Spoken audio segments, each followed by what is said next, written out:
Hi friends, welcome to మన caves Vijayawada. ఈరోజు నిన్న కొంచెం వేరే వెహికల్ కాల్టింగ్కి వెళ్ళాను అనమాట. అందుకే నిన్న ఇంకా అసలు కార్ తీయలేదు. ఈరోజు మార్నింగ్ లాగిన్ అయ్యా ఓలా, ఊబర్, ర్యాపిడో. ఫస్ట్ ఏం చేశానంటే మార్నింగ్ రాగానే లోకల్లో 2 రైడ్స్ కంప్లీట్ చేశా. 500 వచ్చాయి. తర్వాత చిలకలూరుపేట పడింది. అది అప్ అండ్ డౌన్ ట్రిప్ అనమాట. అది 3000 మాట్లాడుకున్నా. తర్వాత కంకిపాడు నుంచి Dwaraka Tirumala up and down ఉందని వేరే అన్న తెలిసిన అన్న కాల్ చేసి చెప్పారు. ఓకే వెళ్తా అని చెప్పా. 3500కి ఇది మాట్లాడా. ప్రజెంట్ టైం వచ్చేసి 9 అవుతుంది. కస్టమర్ని దింపాను. ఒక పావు గంటలో అవుతుంది.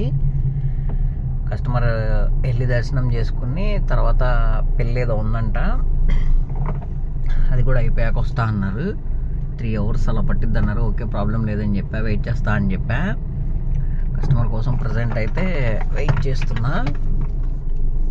ఈరోజు అయితే బిజినెస్ బాగానే ఉంది. మ్యాటర్ ఏంటంటే నిన్న ఆల్టింగ్కి వెళ్ళా కదా, నిన్నటిది ఈరోజుది కవర్ చేయాలని మార్నింగ్ ఫిక్స్ అయిపోయి వచ్చా. అలాగే అనుకున్న టార్గెట్ అయితే కంప్లీట్ చేశా. Thank you watching my video. Please like చేయండి, షేర్ చేయండి, సబ్స్క్రైబ్ చేయండి. Thank you to all.